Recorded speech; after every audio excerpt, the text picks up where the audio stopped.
Canada's housing bubble just burst. And now the banks have started to back out.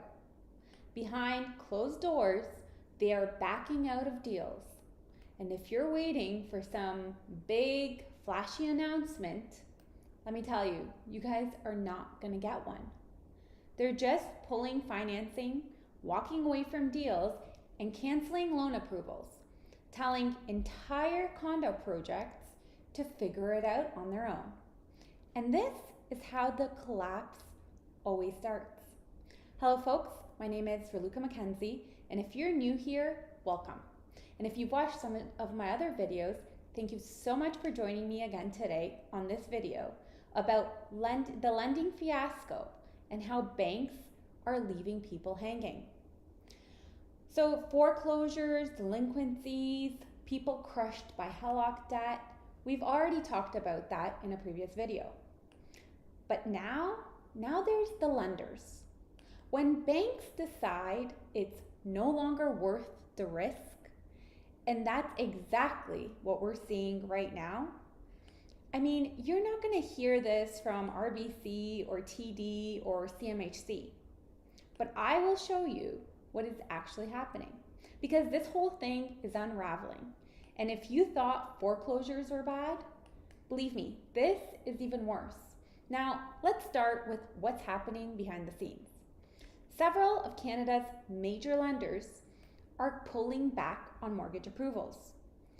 It is happening especially to first-time homebuyers and anyone with a variable rate renewal.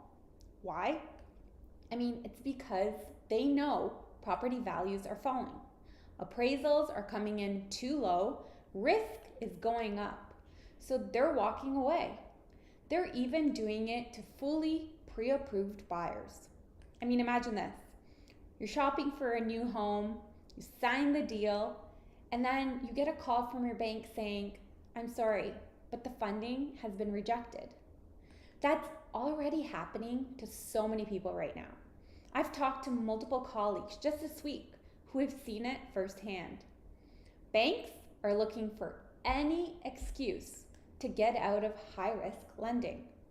They're rejecting appraisals, they're asking for way more documentation. The only thing they're not asking for people is their liver. And suddenly deciding that you need 20% down, not 10. I mean, that is not normal. And that is so stressful for buyers. Now, it's not just new buyers getting hit. It's also the pre-construction projects. Across the GTA, across Vancouver, across Calgary. Builders that were supposed to be fully funded by lenders are now getting dropped.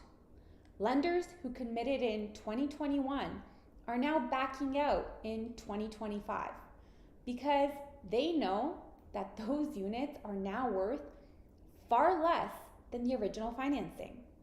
So in other words, the housing bubble isn't just deflating. It is collapsing from the inside out. And you want to know how we know it's bursting? Well, CMHC just released a report showing the number of mortgage applications getting rejected. It is at a 6-year high. I'm showing a chart of that in my video. So even with demand being down, that's alarming. Fewer people are applying for mortgages, but more are getting denied. That means lenders are completely scared. They're tightening up and they're choosing safety over volume. When banks stop lending, the entire market freezes. And this is exactly what happened in 2007 and 2008 in the US. Long before anyone said the word crash, the banks just stopped lending. They pulled out of projects, they declined appraisals, they started demanding bigger deposits, and the people who were left holding the bag, I mean, just regular people, regular buyers, people who were told real estate never goes down. And now it's happening. You're not going to hear this on your main news channels. You're not going to see it on the Bank of Canada's Instagram feed. But if you talk to people in the field, whether it be real estate agents, mortgage brokers, builders, they will all tell you the financing is falling apart.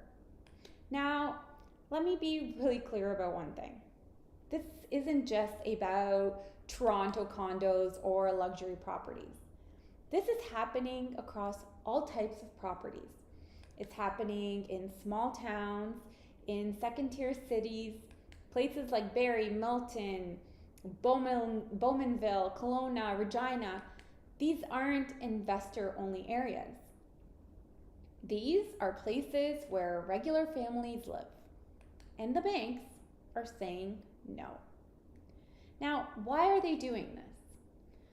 Well, quite simply put, it's because property values have started to fall so much. And as prices come down, so do appraisals. That means that banks have to lend less.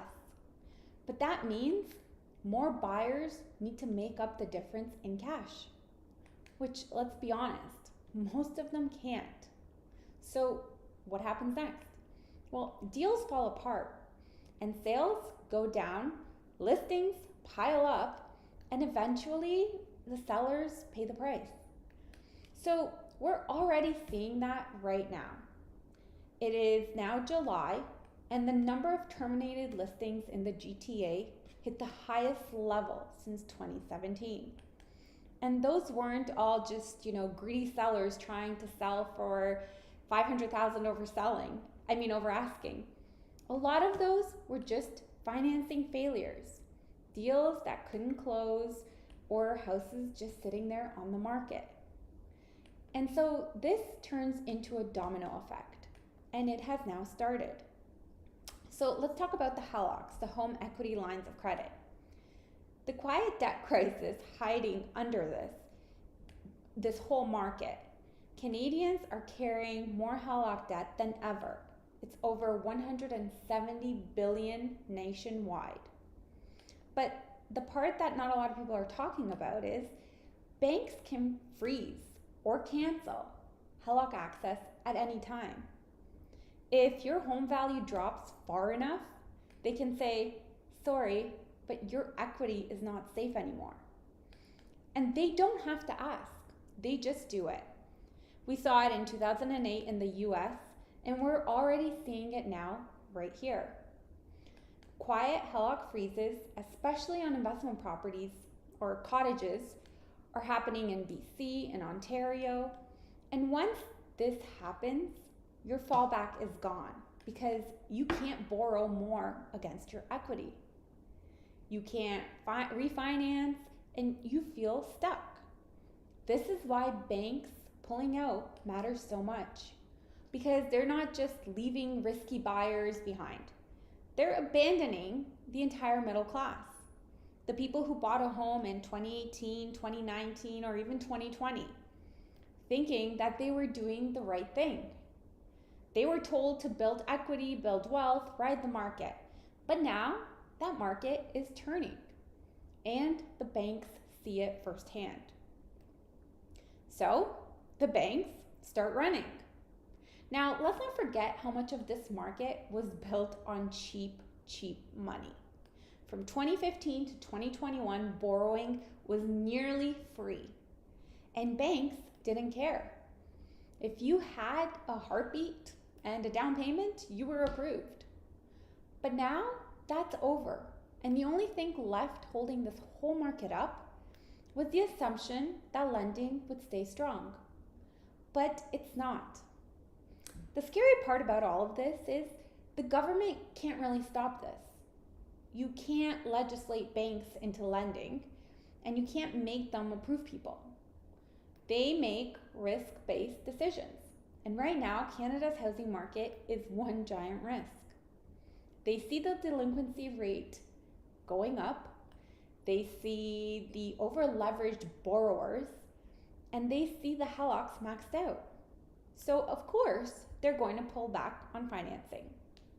Now, I want you to think about what this means for the next 6 to 12 months.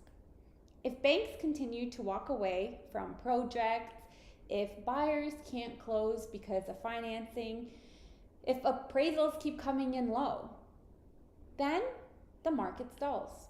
Prices drop, and then what? Well, if history tells us anything, it's that more sellers list, more buyers are afraid to do anything, and more panic sets in. Eventually, the big developers start to pull projects altogether. I mean, it's already happening across the whole GTA. And when that happens, we're in a free fall.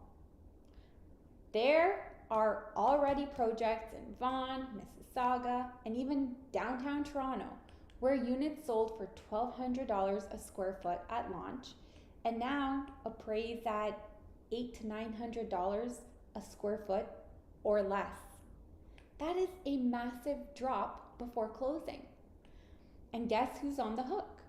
It's the buyer, who now has to come up with an extra $100,000 in cash just to close. No bank is going to lend you that. And if you can't come up with that money, you lose your deposit, or you go into forced financing. So the banks know that these people are stuck. And so that's why they're trying to get out. This is why I said the bubble has already burst, because this is how it always starts. It's not with this big bang, like overnight, the market has officially collapsed. It is a slow, silent collapse. The people who helped fuel this market, the lenders, are quietly depriving people. And the people left holding the bag are just regular Canadians. So here's a question. If the banks are pulling out, should you? Are you still buying in this market? Are you planning to renew a mortgage this year or sell? Let me know in the comments. I want to hear what you're seeing in your area. And if you haven't watched my last video on the foreclosure wave that's already hitting Ontario and BC, please check that out next. Because that was the first domino. This is the second. And then there is a third coming. Please subscribe if you're interested in real estate market news and what is happening down the street from you. I'll keep showing you what's going on and show you the stats and data to back it all up. Thank you so much for joining me and have a wonderful day.